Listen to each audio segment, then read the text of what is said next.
anak, wala ba kayong mga assignment, ha? Ay, nakauwi na din. Mag-grow a garden muna ako.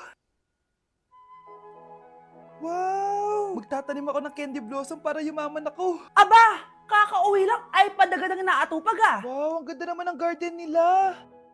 Hindi ako papatalo. Maglalaro ka din yan? Gaya-gaya ka.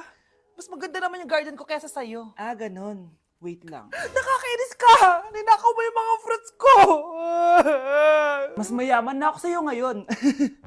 Nascam ako! Ayun na nga ba yung sinasabi ko eh. Manda kayong dalawa sa akin, ha?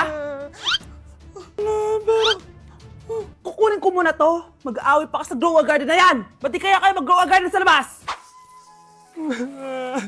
Ayan ang grow a garden na gusto ko. Kung gusto nyo pa bumalik to, tapusin nyo yan, ha? Ah, sige po, Nay.